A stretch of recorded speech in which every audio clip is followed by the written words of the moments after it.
Okay, what you're looking at right now is a graphic that was made to me by one of my former apprentices when I was trying to explain how the energies manifested in the thunder wheel.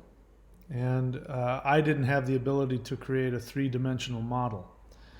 And so after listening to me and having me explain it, he created that model right there, which I'll play it again for you.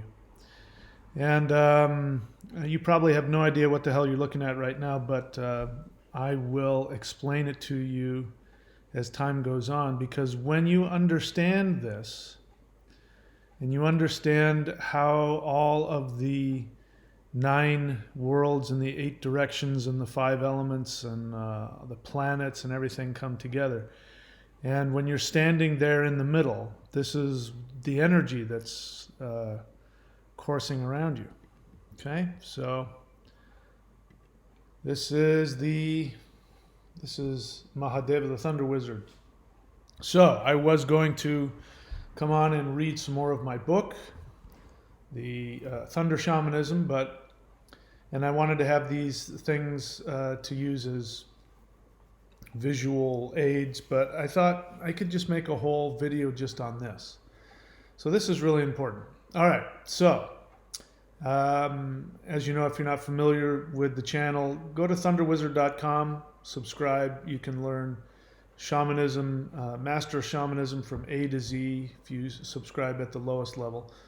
Lockdown.thunderwizard.com has all of my teachings, my video teachings that I have control over, as well as the certifications, and I'm giving that away. I'm giving it away. You're going to get a $2,000 savings. It's crazy. Subscribe and hit the bell button. All right, so that picture right there, that is a 2-dimensional thunder wheel. So when I talk about the 8 directions and the 9 worlds, this is something that you use if you're outside and you're doing rituals. You can make them big or make them small. If you wanted to make them really big, then imagine yourself standing in the center of that. I kind of had a fantasy. I never got around to doing it because I haven't stayed in one place long enough. But I had this fantasy of creating a stone circle that I could work in the middle of, with 8 standing stones surrounding a center, like a center altar. So that is the 2-dimensional version, and I talk about the north, the south, the east, and the west, and the northeast and the southeast, and I've talked about that ad nauseum, ad infinitum. But there is a 3-dimensional aspect to it, how energy works. So first, we need to understand that energy manifests in a clockwise fashion. And so when you want to work through anything, like if you want to, just for example, let's say you had an issue. This would be a good thing to do right now. I'm just making this up on the spot, but it will absolutely work if you did it. Let's say you had a resentment against somebody. Somebody had really done something you didn't like, and you're still walking around carrying a resentment about it. And you want to work through it. You want to work through the feelings and let go of them and have them move on. What you could do is you could stand in the center, face north, and if you understand how energy manifests as it goes through the cycle of the thunder wheel, then you can take yourself emotionally through that. So in the north would be, let's say, before you met the person. And then the northeast would be when you first met them, and then the east would be when you decided to connect with them, and then in the southeast, that's when you got past your projections, and then the south, that's when the first conflict really happened. Maybe that's where you picked up your anger, your resentment, and then the southwest, which would be where you are now, because if you're still angry, you'd be stuck in the underworld. And then you want to work through that. So you want to look at your part, what you wanted from the other person that you didn't get, and that you could release that, and then you could move to the west, where you could find forgiveness and equality and Then in the northwest, you would talk to the elves, who would help you to understand how you can avoid your own selfish projections which got you to in the problem in the first place, and then you could come back to the center and come back to yourself. That's because energy manifests in this clockwise fashion. And we could very quickly go through the world so you understand that. So the north is pure potential. The northeast is the realm of the gods, which represents the purity of the spirit of the energy that is coming through. And then in the east is the identity. The identity is built. So if we're looking at a human being, right, the north would be when the person is in the womb, or when the person is, waiting to be, put inside of a womb to be born. That would be the north. The northeast would be when the soul actually comes inside of the body. The east would be the birth, where the person actually is born and becomes an individual. The southeast would be as the mind of that child grows and starts to get its own mental understanding, the emotional and mental imprinting of it. And the south would be when the person is in their youth and they're really on fire for putting themselves in the world and making a name for themselves. And then in the southwest, they have to go through a transformation where they become more mature. In the west, that's when they start to have some wisdom to give back. So this would be like in middle age, and then in the northwest would be when they're in old age and full of wisdom, and then they go back to the north, which means they disappear into the void. Everything works this way. If you're working with the elements, and I do have an overlay of the elements here somewhere, let me find that. So there's the thunder wheel. So here are the 5 elements. So the 5 elements, when you are working with qigong to gain power, you start facing east, which would be Atham, or the wood energy, and then you work with the fire. So you go wood, fire, and then you would go to the southwest, which is another placement for the earth. So you go wood, fire, earth, and then wind, and then water. And that, if you work with the elements in that progression, you build energy. So this is like in case you wanted to just work with the elements, that would be the safest way to do it. You face east, then south, south, west, west, and then north. And in whatever practice you have, I teach in my book, you can go to courses.thunderwizard.com and you'll see it. In the Thunder Wizard Path, I teach a qigong energy practice to build up the elements within you and to learn where the elements are. So energy moves in clockwise fashion, and it doesn't matter if we're looking at, as I said, the psychological projection of the individual, if we're looking at the way the elements work, if we're looking at the progression of the planets. It doesn't matter, because it's all the same. It all goes in this clockwise fashion. Now, because the only way I know how to express it, because I'm not, a serious artist or a graphic artist, is in a 2-dimensional format like you see right there. 2 dimensions. So it's easy to think that it's just in 2 dimensions. But from the beginning, I've had this understanding that energy doesn't move in a flat circle. Sorry guys, the earth is not flat. It has it's round. It has substance, and it has, dimensions to it.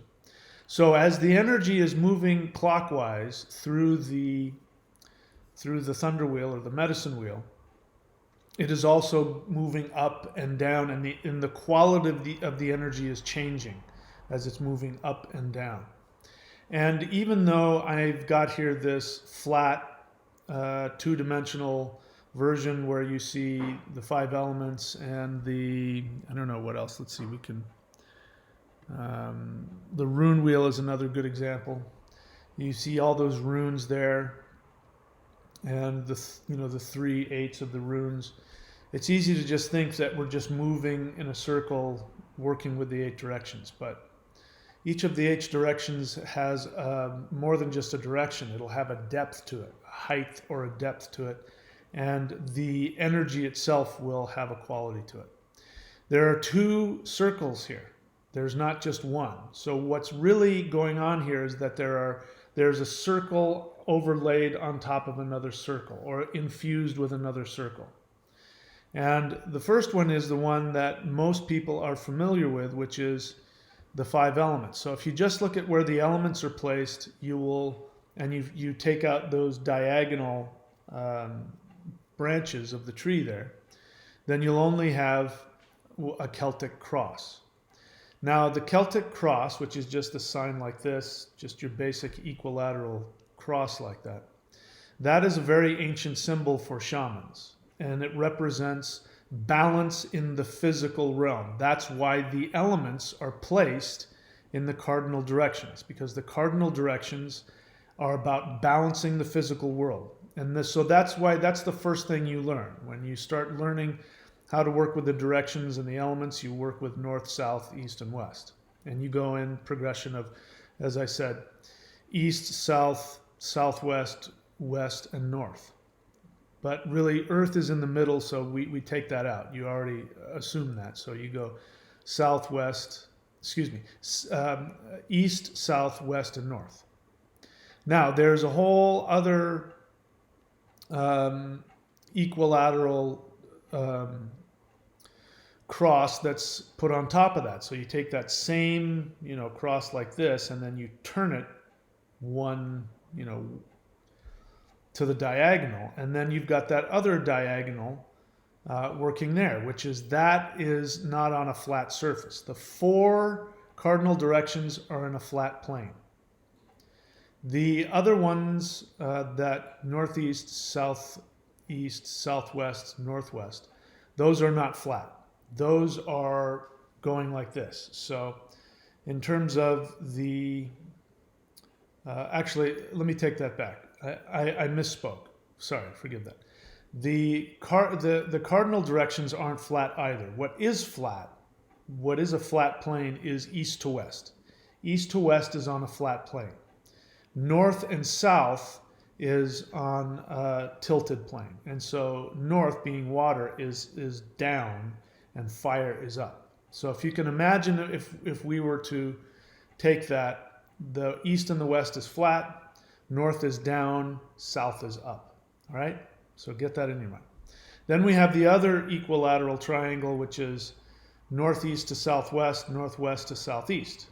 And that is not flat either. The northeast is actually the highest, in terms of the energy goes the highest there, the vibration is the highest. The southwest is the lowest, the densest. You can understand that, the mountain of the heavens and the underworld. And then you have another tilted plane, which is the southwest to the southeast. And the southwest is up and the southeast is down. It's not as high as the northeast or the northwest. So maybe this is really confusing. I can see it, I can feel it, but I haven't been able to express it except when recently somebody gave me this graphic. And to his credit, I can't remember the gentleman's name. He's no longer my apprentice. And that's simply because we had come to an end and we both came to an understanding that, I didn't have anything more to teach him. And he didn't have anything he wanted to learn from me more. And so we, across the continents, shook hands and said thanks, goodbye. But he gave me this graphic a while before he left. Let's see, where did it go? So let's just look at this. So you're going to see energy in different colors and all that moving. Try and see that as the energy moving through the different directions. And as it moves, it changes to the height and the vibration. So bear that in mind as we're going clockwise. Northeast is way up, and then it goes flat to the east, and then it goes down a little bit to the southwest, and then it goes up again to the south, and then it goes way down to the southeast, and then it goes flat again to the west, and then it goes up to the northwest, and then it goes down again for the north. All right, so see if you can see that as I show this to you here. All right, so we're following it, and there's this clockwise, there's the east, and then it goes down into the southeast, and then it goes up in the south, then it goes way down, you see it dips way down into the southwest, and then it comes up to the flat part again on the west, and then it goes up again to the northwest, and then it goes down again to the north. So can you see that? That's how energy flows as it's going through the thunder wheel. Now the other thing, you see those blue, as you keep going, you see it like it tilting up and down in these blue. He's got it with, you know, some blue thing. Anyway, you know what I'm saying. So that's showing you the other planes of existence there. So I hope that that makes sense. I hope that you can see that and understand that this is how energy really flows. It's not just this flat plane, which you know, we have to show in the thunder wheel. So there's the overlay of it. So you can see underneath there that there's a thunder wheel that I put on the ground, and it's got the 5 elements: water, ether, fire, air, and then earth. And then I've overlaid the other one, and you can see how the energy is moving in each one of those directions. So you can work with either one of the two. You can work with either one of the two Celtic crosses. So I wasn't able to. I didn't even think to create that. But so there's if you're just working with the Celtic cross and you're working with the 5 elements, then it's going down and then flat, right? And then down again, and then way up, and then flat, and then up, right? So if you were just using with that one, because that's the physical. The cardinal directions are energy manifesting in the physical realm. And then you have the other Celtic cross, which we would tilt it so that it's northeast to southwest, and then that is going to be way up, way down, and then sort of up and sort of down.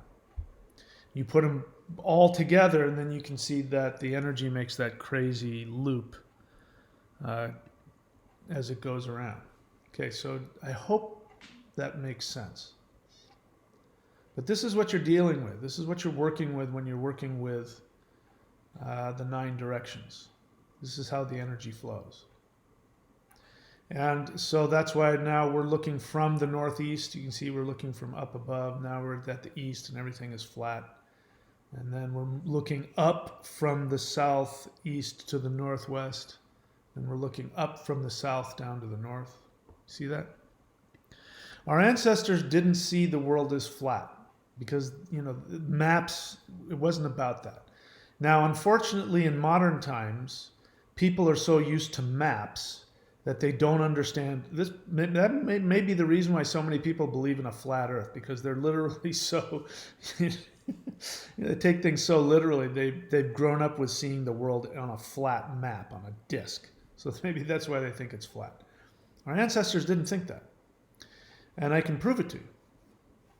When you deal with a Bagua, which is the Chinese, the Taoist version of the 8 directions and the center, they have south at the top and they have north at the bottom. So, you know, normally in the West, and I do this too, you have, right, you have north at the top and south at the bottom, right? And there's the elements. But they have it the other way around. If we were looking at this from a Chinese perspective, even if we were writing it in English, fire would be at the top, water would be at the bottom, air would be at the right, ether would be at the left. They have it flipped around. There's a reason for that. It's because there's a curvature to the earth. And when you are at the North Pole, and you want to get to the equator, even though you have this experience of going flat, you're actually going up to the apex of the globe. And so for people in the northern hemisphere, south was up.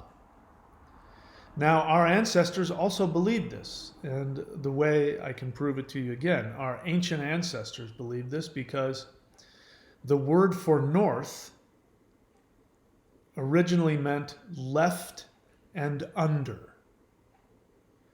So that would mean that the east is, they align themselves to the east, to the rising sun.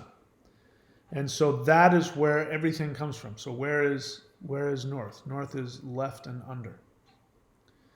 And south meant sun. So the south was the sun. Why is that? Because if you have something facing the south, it's going to catch most of the sun throughout the year.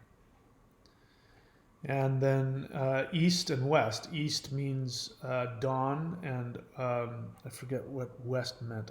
I learned it. I learned exactly what west meant. I can't remember now.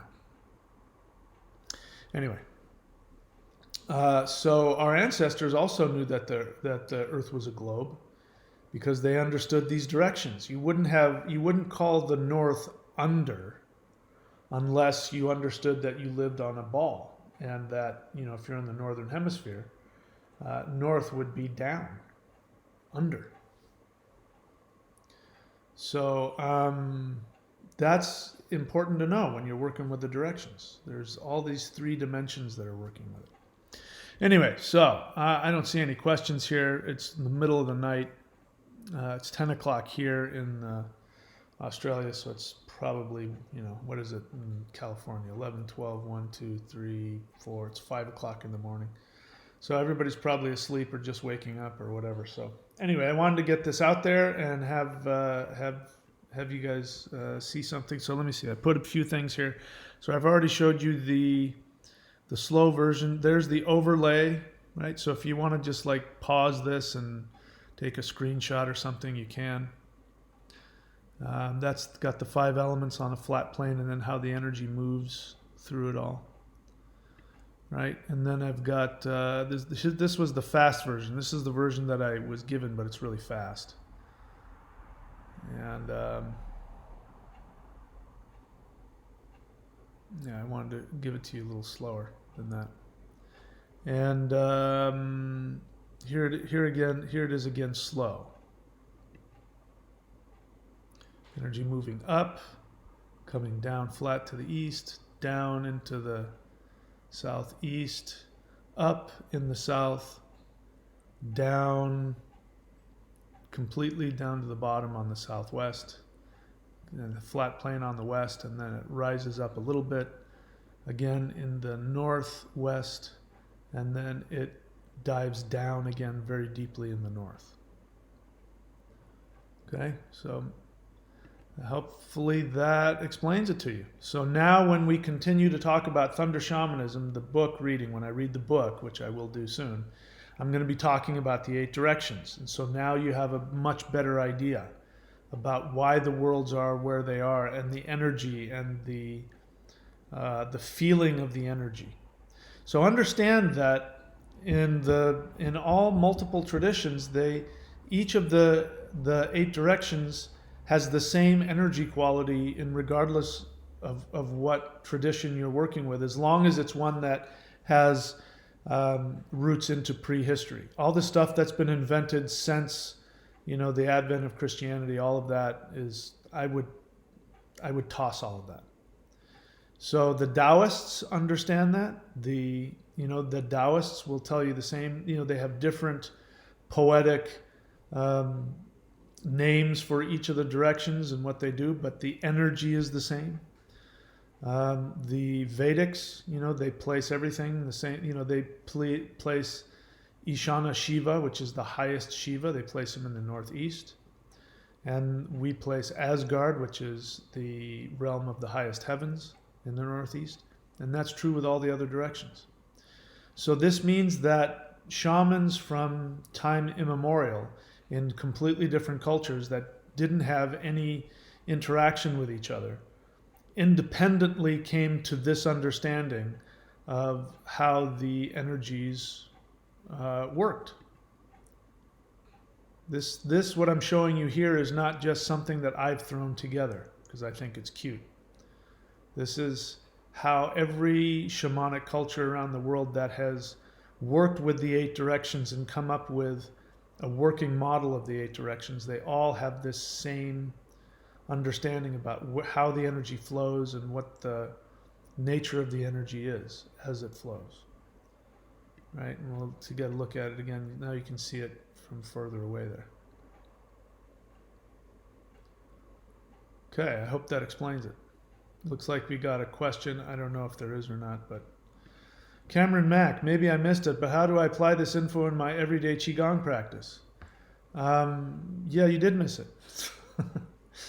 Because depending on I have a, if you look on courses.thunderwizard.com, I have what do I call it? Medicine wheel qigong. So if you're not familiar with that, and I'm sure I've talked about it, I would get that DVD because that will teach you. There's postures that you use for each of the directions in your qigong practice. But how do you apply it? When you're facing each one of the directions and you just want to merge with that direction, this will give you a better understanding, a 3-dimensional model to work with. When you're working with the worlds and you're working with the beings of the worlds, it gives you a 3-dimensional model to work with. Okie doke. So that's it for me, guys. Yeah, that's it for me. So come back to this. I'm sure I'll show this when we go further in the book, Thunder Shamanism. All right, that's it for now. I will see you guys next time.